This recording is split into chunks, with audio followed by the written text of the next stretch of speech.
a lot of my first stone Intarsia projects were, well, to say the least, not that great. They were too big, too complex, and they were not a beginner-friendly project. And I'm thinking we're going to do a beginner-friendly project today. We're going to be using the little 5-inch gem trim saw, the old rock saw here, little guy. 8-inch high-tech diamond flat lap, mostly with a 260 grit lap. That's what we're going to be doing our shaping on. And the Intarsia fence. Go check it out. Currently rockhounding.com/store. And fit on here just like that. And that's what we're going to be using to make a lot of our angles. So beginner project, I already have something planned out. I would like these to be made into some jewelry pieces. So let's talk about what this starting stone is here.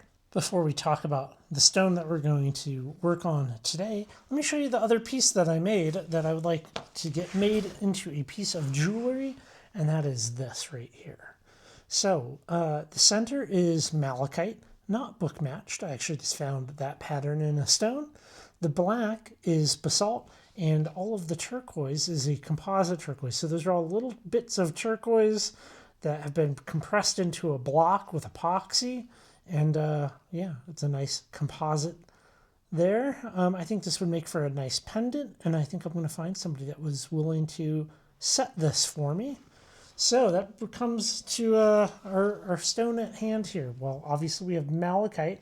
You can see I've already done a little bit of tracing. We have kind of a diamond pattern, and it's going with a kind of asymmetrical alignment to the grain or the banding here of the malachite and some strips. Now, my idea here is, well, I've already taken 2 slabs, one malachite and one dinosaur bone, and epoxied them together. They're the same thickness. The dino bone actually has some CA glue, some thin CA glue on it. The idea being that it's going to help hold it all together. These are both notoriously chippy rocks, so we got to be a little careful. But, you know, these are 2 kind of slabs that most people could locate. And we're going to cut strips off the bottom here. And we're going to invert them and attach them around the edge of that diamond shape. And, yeah, so the main stone on this side would be malachite surrounded with dino bone. Flip it over. It's going to be dino bone surrounded by malachite. So it kind of be a double-sided piece. And yeah, I think it should be interesting. I haven't worked with dino bone before. There's actually a very excellent video that I just saw by Isaiah over at Oregon Rockworks on dinosaur bone, and I learned a lot watching that, and I would highly recommend you go watch that as well, but not until I'm done here. You gotta watch it afterwards. Okay, let's get the saw all set up, and we'll cut our strips. Motors this old do require some lubrication, this stuff. That's what you're looking for. You've got those little ports up top.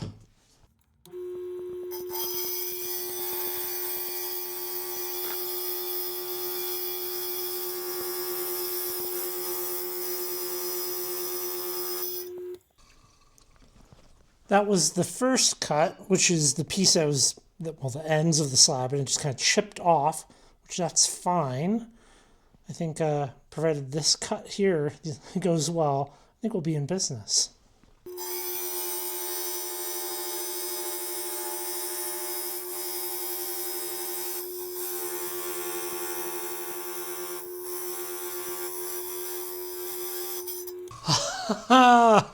Okay.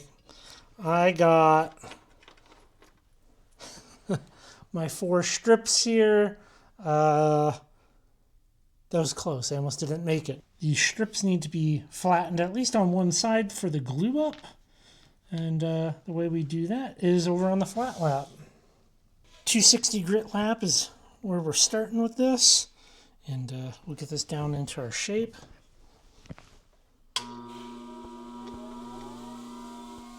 I want a nice flat back, so I'm going to start with the dino bone, get that nice and flat. Mostly just taking that glue off.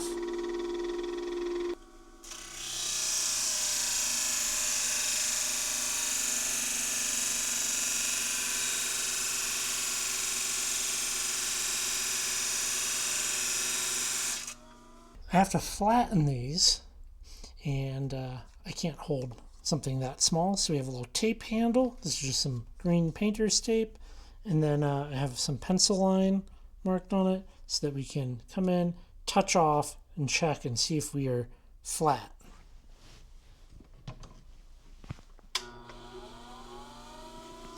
I'm just going to leave the fence on. You don't need to have the fence on for this.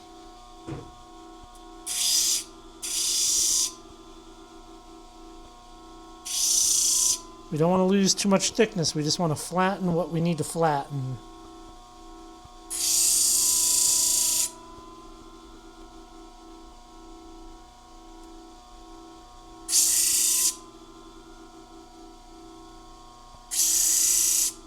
And I'll dry it and see if I have any pencil left.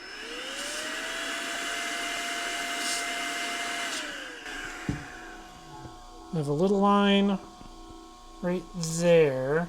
Let's go a little bit deeper and do that to all four of them. Kind of see what this is looking like. I'm going to clean all of my surfaces here with some alcohol. This is just isopropyl. And we're doing this in acetone because the acetone will soften the glue, and that's really going to pop, isn't it?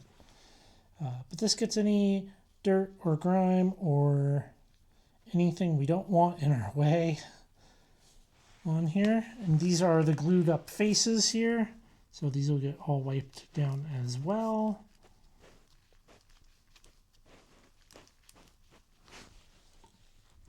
And you can see what came off of them. You can see we don't want that interfering with our glue up.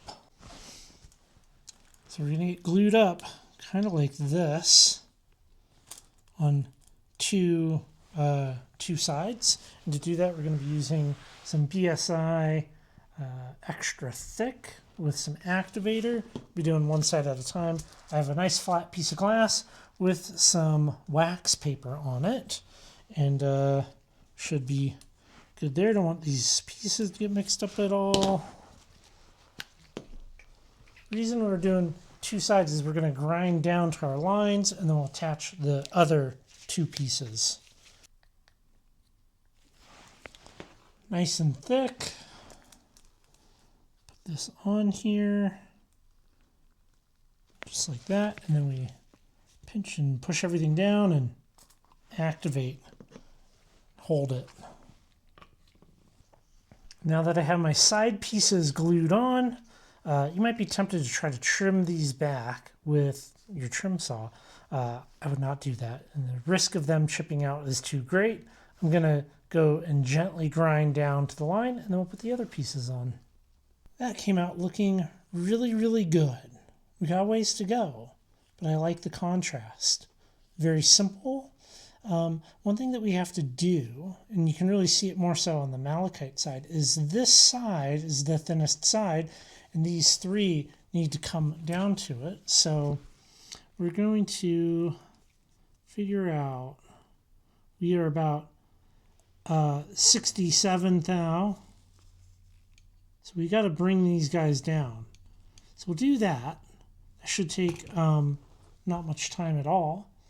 It doesn't have to be perfect. We might even do a little bit of eyeball work, but having those all equal will make it look the best. And then we will change out our lap, probably to a 360 electroplated, and start rounding our corners, because these sharp corners, although it looks nice, does not bode well for long-term like survivability of the piece. Sharp edges like to chip.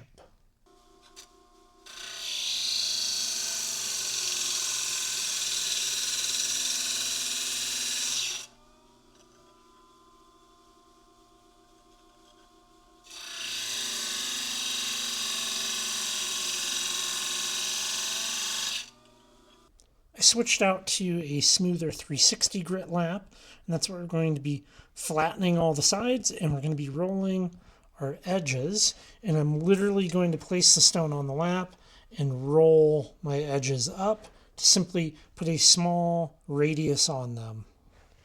I'm going to start by flattening.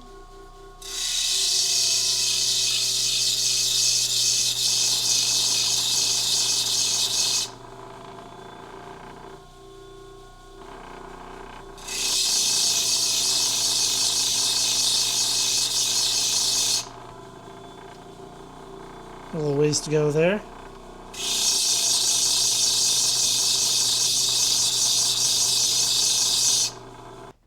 Here you can see in that upper right corner, there is still some glue.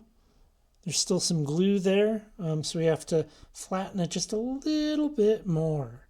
Now I'm hoping whoever is able to set this is able to do this in a way where we hide our seam, so it just kind of looks seamless. A little bit of a trickery, if you will, because we do have a little spot where we didn't get quite lined up. Okay. So I slowed my lap down. We're now, like 1100 RPM, and we're gonna do the rolling motion, okay? The rolling motion. That's all it takes to break that edge.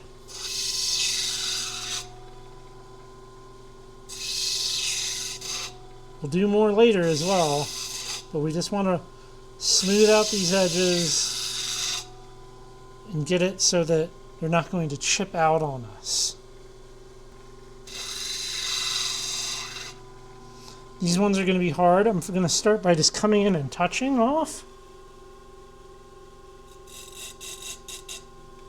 And we know when we get into our fiber resin discs, it'll be a little easier for us. The lap sequence for this whole entire piece is pretty simple, and it's kind of what I've been doing for just about everything these days, especially this kind of more soft material.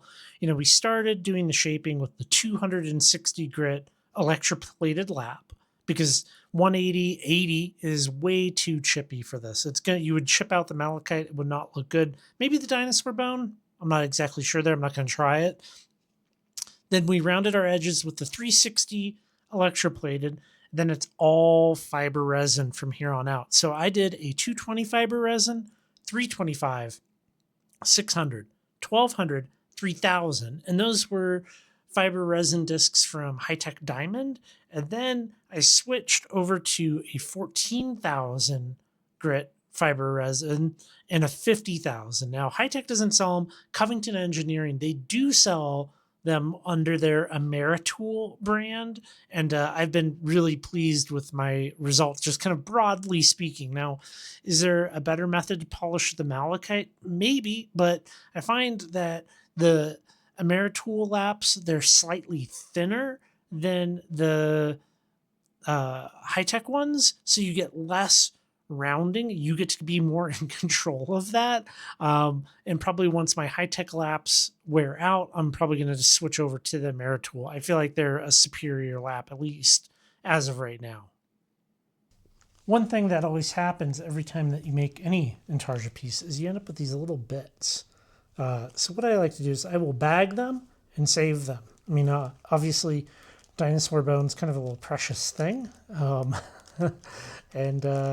Yeah, I keep them because you never know. You never know what's going to happen. And maybe something needs to be repaired or you just want to add a piece. But I'm overall very pleased with how this came out. I think this looks great. I love the contrast, It's a fun piece to see. And it's also quite simple. It is a very basic and simple piece of Intarsia. Not everything has to be 18 stones. We can do something more simple, a nice afternoon project. So, yeah, quite good. Well, I'm quite pleased with how it came out. I'm going to leave you with this here. Malachite, I love the way it looks, right? Like a big green stone, just like that. That's some JB Walt there. Malachite is a beautiful stone to work with, it's a beautiful stone to have finished. It is a horrendous stone to actually work with, in my opinion. It likes to undercut, it's soft, it likes to chip out. I don't particularly enjoy it. Now, the best polishes that I have gotten on it is going up to that 50,000 grit fiber disc. If you have other kind of polishing experience with malachite, I would love to hear it, okay? If you can give me your tips and tricks on getting a nice malachite polish, I would love that. I would appreciate it. enjoy. I think this is a good first Intarsia project. You know, it doesn't require a giant saw. It requires just a little bit of thought, a little bit of thinking about a design and executing it. So, thank you. Go check out the website, currently rockhounding.com. I appreciate you, and I will catch you in the next video.